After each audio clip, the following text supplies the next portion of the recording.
Salut apprenti, échauffement et étirement.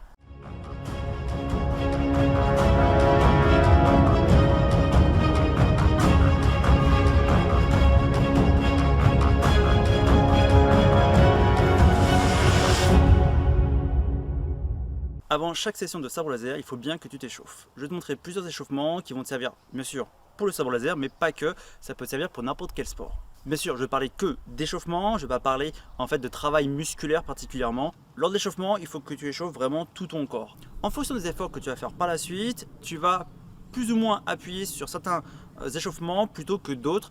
Par exemple, un sprinter va particulièrement travailler ses jambes. Pour tout ce qui est sport de combat et arts martiaux, on travaille vraiment tout le corps parce qu'on sait que tout le corps va être sollicité.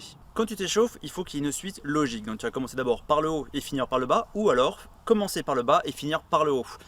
Je n'ai pas encore eu de réponse vraiment satisfaisante quant à savoir est-ce qu'il vaut mieux commencer par le haut ou par le bas.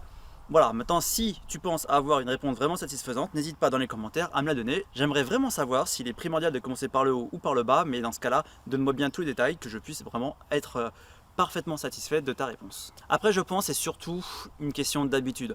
Si dans ton club de sport, peu importe quel sport tu pratiques, les gens ont plutôt tendance à commencer par le haut et à finir par le bas, fais pareil, hein, ça sert à rien d'inverser par rapport aux autres. Maintenant, si les gens ont plutôt tendance à commencer par le bas et à remonter, également fais pareil. Si tu es tout seul, tu choisis dans quel sens tu préfères. Hein. Maintenant, il faut toujours faire la même chose, c'est-à-dire que tu commences par le haut, tu vas jusqu'au bas, ou tu commences par le bas et tu remontes. Je préfère insister cela parce que tout ton corps, en fait, c'est une chaîne musculaire. Ça n'a pas l'air comme ça, mais par exemple, quand tu donnes un coup de poing, la force, elle vient pas en fait de ton épaule, de ton biceps, etc. Non, ça vient de ton pied. Dans les arts martiaux asiatiques, tu entendras souvent la formulation suivante, elle peut être bien sûr légèrement différente. Tu puises l'énergie du sol à travers tes pieds, tu l'amplifies à travers tes hanches, et tu la projettes à travers ton poing. Ça décrit bien en fait que l'énergie de ton coup de poing vient principalement de tes pieds. D'ailleurs, si tu donnes un coup de poing sans avoir les pieds au sol, il sera beaucoup plus faible que si tu as les pieds bien ancrés au sol. Pour les besoins de cette vidéo, moi je vais commencer par la tête et je vais finir par les pieds. J'ai l'habitude de faire comme cela. Comme je te l'ai dit, il n'y a aucune obligation de commencer dans ce sens-là. Oui, je sais, il y a plein d'autres échauffements possibles. Tu pourras bien sûr en trouver plein d'autres. Maintenant, moi je vais te montrer toute une série d'échauffements qui va te permettre d'échauffer tous tes muscles, tes articulations, tes tendons. Pourquoi faire des échauffements? En fait, ça va t'éviter grandement le risque de blessures articulaires ou musculaires. Par exemple, ça va diminuer tout ce qui risque de se froisser un muscle, de se déchirer un muscle, etc., de se faire une entorse. Alors ça va diminuer les risques. Le risque zéro, bien sûr, n'existe pas. Mais déjà, si ça peut t'éviter grandement de te blesser, c'est déjà ça de gagner. On va d'abord commencer par la tête. Bien sûr, c'est d'abord le cou. Hein. Bien sûr, on n'a pas à échauffer la boîte crânienne. Donc, tu dis oui. Je te montre quelques répétitions, mais tu dois le faire bien sûr un peu plus que cela. Hein. Tu dois durer au moins 10 secondes, voire plus, par échauffement. Maintenant qu'on a dit oui, on va dire non. Cherche bien en fait à regarder derrière toi, par-dessus tes épaules. Maintenant le peut-être. Tu vas chercher maintenant à regarder derrière toi, en faisant des grands cercles. Et la même chose en bas. Après, tu vas faire des cercles avec ta tête. Dans les deux sens bien sûr. Alors important sur ce mouvement de tête, va pas trop vite, sinon tu vas voir tout tourner, c'est pas le but. Hein. Le but c'est vraiment d'échauffer le cou. Et bien il y a beaucoup de vertèbres en fait, au niveau du cou, donc c'est bien en fait d'échauffer chaque vertèbre, chaque articulation en fait, de bien les échauffer. Tu peux rajouter des mouvements en diagonale. Maintenant on va s'attaquer aux épaules. Alors premier mouvement, tu mets tes mains sur les épaules, tu décris des cercles vers l'avant, vers l'arrière. Tu fais ensuite des cercles avec les deux bras dans le même sens, en alternant à chaque fois quelle est la main qui a passé au-dessus. Tu peux le constater, c'est une main différente. Et bien sûr, dans le sens inverse, en faisant également ce changement de main. Maintenant, un mouvement horizontal. Et là, pareil, tu croises différemment à chaque fois. Pourquoi changer le croisement à chaque fois? Eh bien c'est simple, il y a deux raisons pour cela. Déjà la première, c'est pour la fibre musculaire. Le fait que tu varies légèrement l'angle, ça va faire légèrement travailler différents muscles. Il y a également une autre raison, c'est pour ta conscience en fait de ton corps. Comme ça, tu prends conscience que tu peux faire différents mouvements. Alors tu vas dire, bah oui, mais ça je le sais, effectivement. Mais en général, quand on pratique souvent un même exercice, tu vas voir que tu vas le faire de la même manière. Par exemple, prends le cas des escaliers. Souvent, les gens vont commencer par la même jambe. Maintenant, si tu penses dès la première marche à changer quel pied va monter sur la première marche, tu vas voir, au départ ça peut paraître un peu pas très naturel. Et bien en fait c'est la même chose. Il faut vraiment t'entraîner à faire ces croisements différents. Ensuite les mouvements verticaux. Après avoir travaillé les épaules, on va travailler maintenant les coudes.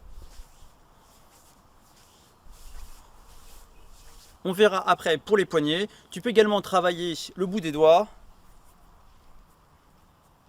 en décrivant des arcs de cercle. Tu peux également le faire en retournant tes mains. Alors tu vas voir, c'est pas exactement la même sensation. On va maintenant travailler le buste et les hanches en même temps. Donc tu mets tes mains sur tes hanches et tu fais des arcs de cercle avec tes hanches dans un sens et dans l'autre. Tu essaies de bien faire des grands mouvements. Autre exercice, tu mets une main sur une hanche, le bras qui va faire cela et en même temps tu te penches. Alors là il faut que ça soit bien sûr dynamique, c'est pas des étirements. Autre mouvement.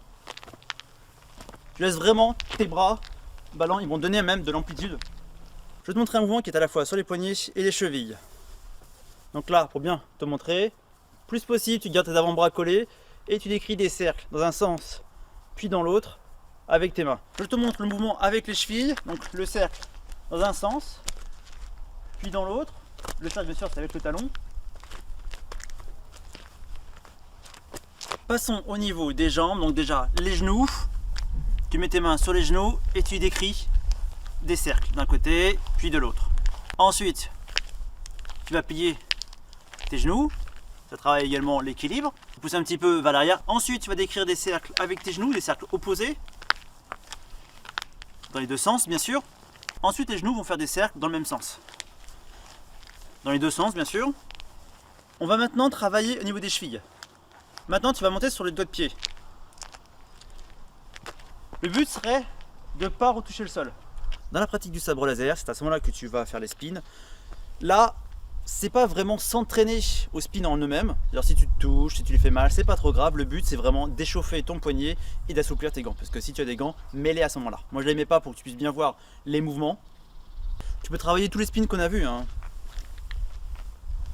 Bien sûr, tu le fais des deux côtés. Tu peux également travailler des mouvements de rotation, peu importe à quoi ça ressemble, on s'en moque, c'est vraiment fait pour travailler en fait, tu vas voir là. On s'en moque vraiment si c'est moche, si tu touches le sabre, là c'est pas le but. Le but c'est vraiment de faire tourner les poignets dans tous les sens. Après ta séance de sport, il faut bien sûr faire des étirements. C'est vraiment important pour la récupération de ton corps.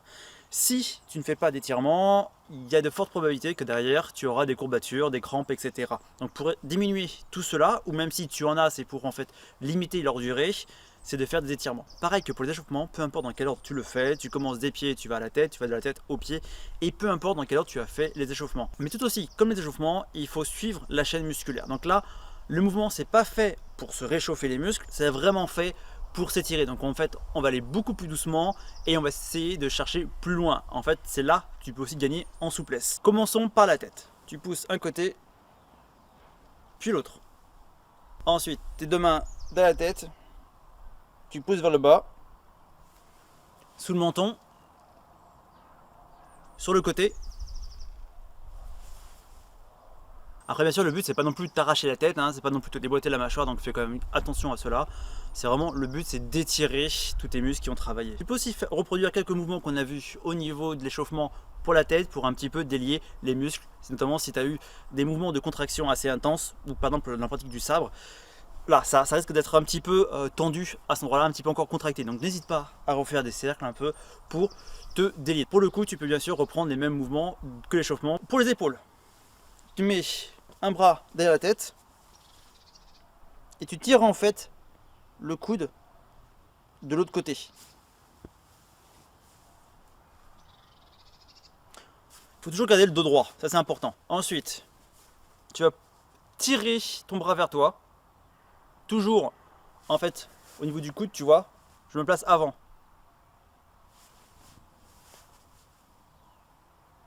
Si tu es près d'un mur, tu poses ton bras le long du mur et tu vas pivoter ton corps dans l'autre sens afin d'étirer l'épaule, bien sûr des deux côtés. Tu as aussi un moment où tu vas ouvrir plus possible tes bras, permettre un peu de délier les pectoraux. Tu fais quelques petits cercles vraiment pour dans les deux sens, pareil, en changement de croisement. Toujours pareil pour délier un peu aussi les épaules. Maintenant tu vas monter les bras et tu les laisses tomber. Tu montes les bras, tu les laisses tomber. Au niveau des hanches, même chose que pour l'échauffement, tu fais des cercles. Essaye même d'aller un peu plus loin à chaque fois. Le deuxième exercice qu'on avait vu, là tu le fais, mais en allant plus lentement. Le but c'est d'aller chercher loin, loin, loin, loin. Je te montre un exercice où, bien sûr, il vaut mieux prendre appui sur un mur ou sur un arbre, sur un rocher, peu importe. Donc tu te mets un petit peu en fente et tu vas pousser avec le bassin vers l'avant. Et il faut que tu gardes bien le talon au sol. Donc normalement ça va tirer au niveau du mollet et un peu au niveau du talon d'Achille. Et tu peux plier le genou légèrement pour faire varier là où ça tire. Avec cette vidéo, tu as pu voir tous les échauffements qu'il te fallait et les étirements pour pouvoir bien t'entraîner dans de bonnes conditions. N'hésite pas à laisser un commentaire. Si tu as aimé, mets un pouce bleu, partage la vidéo, ça fait vraiment plaisir. Abonne-toi.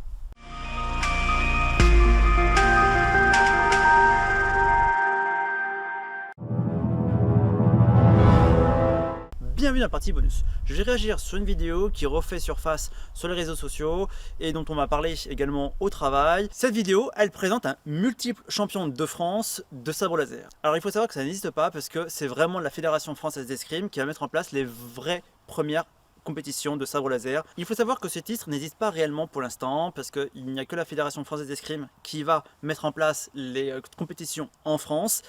C'est bien sûr certains clubs et certaines fédérations qui ont mis en place des championnats, mais le problème c'est que tous les clubs n'étaient pas invités, même dans les clubs par exemple, parce que c'est souvent les clubs parisiens, de la région parisienne, qui ont mis en place ce genre de tournoi, sauf qu'ils n'invitaient pas bien sûr tout le monde, même au sein de la région parisienne, tout le monde n'était pas invité, et certains clubs sont même vus refuser l'accès, parce que ils ne s'aimaient pas entre eux, et donc du coup ils sont vus refuser l'accès.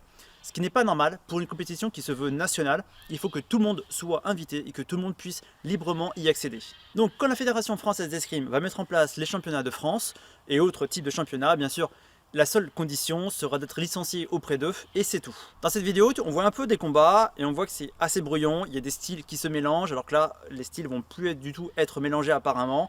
Je dis apparemment parce que les règles sont encore en train d'être modifiées, mais pour l'instant, parce que du coup là on est en train de s'orienter vers des compétitions qui opposent les adversaires utilisant le même maniement du sabre, c'est-à-dire 2 mains sur le sabre ou une main sur le sabre. Bien sûr, il y a la règle des armées qui s'est mise en place, donc ça, on verra ça dans d'autres vidéos, également toutes les règles. Les zones à points, pour l'instant, ça n'existe plus, la fédération est en train de réfléchir si elle va remettre cela ou pas. Du coup, il est assez facile de se présenter en tant que multiple champion de France lorsque tes adversaires étaient bien sûr un peu triés sur le volet. Ce qui n'a pas aidé ce tournoi, c'est que tous les clubs n'avaient pas les mêmes règles, et donc du coup, la même pratique. Et donc en fait, quand tu vas à un tournoi et que tu n'es pas du tout habitué à ces règles-là, même si tu as prévu un petit peu à l'avance, mais il y en a certaines personnes, ça fait des années qu'ils s'entraînent avec ces règles-là, d'autres ça fait que 6 mois, et bah ça fait vraiment une grosse différence parce que le temps de t'adapter, d'adapter toute ta manière de te battre avec ces règles-là, bah voilà, c'est pas la même chose que si ça fait des années que tu apprends de cette même manière-là. Merci d'avoir regardé la vidéo jusqu'au bout et à bientôt.